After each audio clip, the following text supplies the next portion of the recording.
নমস্কার বন্ধুরা, রিম্পা রান্নাঘরে আবার একটা নতুন স্বাদের রেসিপিতে তোমাদের সকলের আমন্ত্রণ। আজকে আমি চিকেন কিমা দিয়ে ঘুগনির রেসিপি নিয়ে এসেছি। তো চিকেনটা দেখতেই পাচ্ছ, আমি একটা কিমা বানিয়ে নিয়েছি। এবার চলো চিকেনটা ঘুগনিটা বানিয়ে নেওয়ার পালা। আমি এখানে মটরটাকে সিদ্ধ করা তোমাদের সাথে শেয়ার করলাম না, কারণ মটর সিদ্ধ তো আমরা সকলেই করতে পারি। 3টে হুইসেল দিয়ে আমি মটর আর আলুটাকে সিদ্ধ করে নিয়েছি, জল ছড়িয়ে রেখে দিয়েছি। তারপরে তেলের মধ্যে কড়াতে তেল দিয়ে নিয়েছি, গোটা গরম মশলা, শুকনো লঙ্কার ফোড়ন দিয়ে নিলাম। ফোড়নটা ভাজা ভাজা হওয়ার অপেক্ষা করব। তারপরে সাদা জিরে দিয়ে নেব। সাদা জিরেটা দিয়ে নেওয়ার পর এটাকে ভেজে নেব। যদি রান্নাটা ভালো লাগে লাইক করো, সাবস্ক্রাইব করো, আর নতুন পুরনো সকল বন্ধুদের অনুরোধ রইল পুরো ভিডিওটা একটা লাইক দিয়ে দেখার, আর আমার পাশে যেমন আছো তেমনই থাকার। তারপরে দেখো আমি এখানে পেঁয়াজটা দিয়ে নিলাম। আমি এখানে 1.5খানা পেঁয়াজ নিয়েছি, ছোট্ট ছোট্ট করে টুকরো করে কেটে নিয়েছি। দিয়ে এই পেঁয়াজটাকে হতে দেবো। আমি একটা মশলা কিন্তু আগে থেকে বেটে রেডি করে রেখেছিলাম, সেটাও তোমাদের সাথে দেখাইনি। আমি দুটো ছোটো সাইজের টমেটো নিয়ে নিয়েছি, আর 3-4 কোয়া মতো রসুন, আদা, বেশ কিছুটা আদা, যতটা পরিমাণ ঘুগনিতে আদার প্রয়োজন হবে সেটা, আর বেশ কিছুটা শুকনো লঙ্কা, 3-4টে শুকনো লঙ্কা দিয়ে একটা পেস্ট বানিয়ে নিয়েছি। জিরে গুঁড়ো, হলুদ গুঁড়ো আর ধনিয়া গুঁড়ো একসাথে মিশিয়ে পুরো একটা পেস্ট বানিয়ে নিয়েছি। এই পেস্টের মধ্যে সব কিছু আছে, বুঝতে পারলে তো আমি কি বললাম?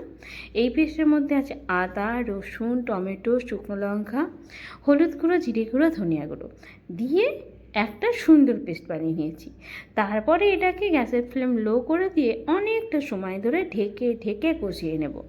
অনেকটা সময় ধরে কিন্তু গ্যাসের ফ্লেম পুরো কমিয়ে দিয়ে যতটা সময় দিয়ে মশলাটাকে কষিয়ে নেবে, ততটাই রান্নার স্বাদ আর টেস্ট সুন্দর হবে। আর অবশ্যই গ্যাসের ফ্লেমটা কমিয়েই কিন্তু এই রান্নাটা করার চেষ্টা করবে। আমি এখানে যে কিমাটা আগে থেকে রেডি করে রেখেছিলাম সেটাকেও কিন্তু দিয়ে নিলাম। এই ঘুগনিটার ঝোলটাই যথেষ্ট, তাহলেই কিন্তু রুটি, লুচি, পরোটা অনায়াসে খাওয়া হয়ে যাবে। আমার ছেলেকে অবশ্য আমি এটা ভাত দিয়েও খাইয়েছিলাম, কারণ এটা যেহেতু চিকেন দেওয়া আছে, আলু দেওয়া আছে, তো ভাত দিয়ে তো খাওয়ানোই চাই। তো আমার ছেলেকে এটা আমি ভাত দিয়েও খাইয়েছিলাম। আর ও বাচ্চা মানুষ, ও চোখে যা দেবো তাই খাবে। তো অবশ্য ওর ভালো লেগেছিলো বলেই খেয়েছে, কারণ এখন থেকেই টেস্ট বোঝে, ভীষণ নাকুচু। তো তারপরে দেখো আমি এবার এই চিকেনটাকে এর মধ্যে দিয়ে বেশ কিছুক্ষণ ধরে কিন্তু কষাতে থাকি। যেমনভাবে আমরা চিকেন কষাই ঠিক ততটা সময় নিয়ে গ্যাসের ফ্লেমটা লো রেখে এটাকে কষাবো। কষাতে কষাতে এটা ঢেকে দিয়ে অবশ্যই কষাবো, যাতে চিকেনটা এর মধ্যেই সিদ্ধ হয়ে যায়। এই ঘুগনির রেসিপিটা সত্যি সুন্দর হয়েছিল। যদি কেউ কখনো এরকমভাবে না বানিয়ে থাকো, সে অবশ্যই বানিয়ে খেও, ভালো লাগবে। দেখো তেলটা ছেড়ে এসছে, কিন্তু চিকেনটা আরও কিছুটা সময় ধরে হবে, তার জন্য এটাকে আমি ঢেকে দিলাম আবার। আসলে এই চিকেনটা এনেছিলাম অন্য কিছু করার জন্য। তারপরে আমি ভাবলাম চিকেনটা যখন এনেছি আর যখন রাতে ঘুগনি হবে, তখন একটু অন্যরকমভাবে একটু ঘুগনিটা বানিয়েই দেখি ভালো লাগে কি না। তো তারপরে দেখো আমি কিন্তু আরও বেশ কিছুক্ষণ ধরে চিকেনটা কষিয়ে নিয়েছি। এর মধ্যে আমি এখানে দেব একটা মশলা। কি মশলা বলো তো? এখানে আমি গরম মশলা ব্যবহার করেছি, যেটা আমি বাড়িতে বানিয়েছিলাম, পুরো বাড়িতে বানিয়েছিলাম। সেই মশলাটা এখানে ব্যবহার করছি। তোমরা এখানে চাইলে সানরাইসের সবজি মশলাটা বা আলুর দম মশলাটাও কিন্তু ব্যবহার করতে পারো, তাতেও কিন্তু এর টেস্টটা খুব সুন্দর আছে। এবার আরও কিছুক্ষণ কষিয়ে নিলাম। দেখো কষাটা কিন্তু খুব সুন্দর হয়েছে, তেলটাও দেখো খুব সুন্দরভাবে ছেড়ে এসেছে। তারপরে আরও কিছুটা সময় ধরে এটাকে হতে দেব। যখন দেখবো খুব সুন্দরভাবে কষানো হয়ে গেছে, আমি টেস্টটা করে দেখে নিলাম। তো এখানে আমি যে মটর আলুটা সিদ্ধ করে রেখেছিলাম সেটা এবার অ্যাড করে দেওয়ার পালা। এই যে দিয়ে নিলাম, দিয়ে এটাকে এবার রান্নাটা করে নেওয়ার পালা। এই দেখো খুব সুন্দরভাবে এটাকে মিশিয়ে দেব। দেখে মনে হচ্ছে তো কালার নেই, ফিকে, কালারটা খুব সুন্দরভাবে পরে আসে যাবে।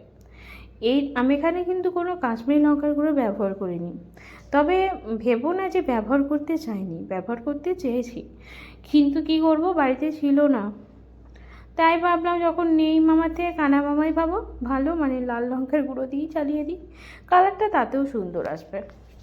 তো যাই হোক, এইভাবেও কালারটা কিন্তু বেশ সুন্দর এসেছিলো, দেখতেই পাচ্ছ কালারটাকে তোমরা। বেশ কিছুক্ষণ পর আরও কিছুক্ষণ ধরে এটাকে আমি হতে দেব, কারণ যেহেতু চিকেনটা যদি কিছু কিছু সিদ্ধ হতে একটু বাকি থাকে, যদিও এটা কিমা বানিয়ে ফেলেছি, তো এটা সিদ্ধ হতে বেশিক্ষণ সময় লাগবে না।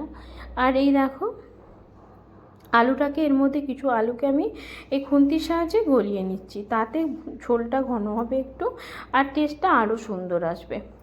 এইভাবে নেড়ে চেড়ে বেশ কিছুক্ষণ হতে দেবো আরও, দিয়ে যখন দেখবো মানে ঝোলটা একটু গাঢ় হয়ে এসছে, সুন্দর এরকম কালার চলে এসছে, তখন এর মধ্যে আমি একটু কাসুরি মেথি মিশিয়ে দেওয়ার চেষ্টা করব।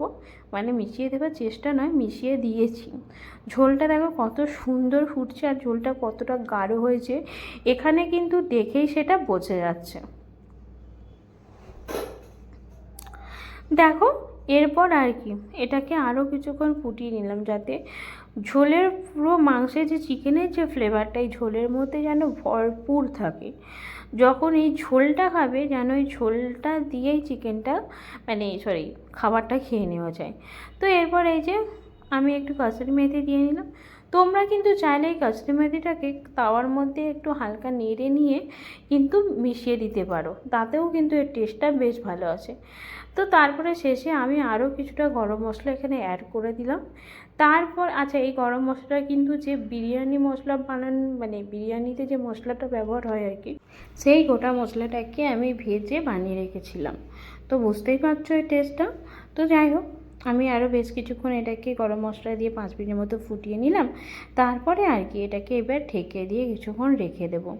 পুরো চারি সাইডটা এরকমভাবে পরিষ্কার করে নিলাম। তারপরে এটাকে ঢেকে রেখে দেব।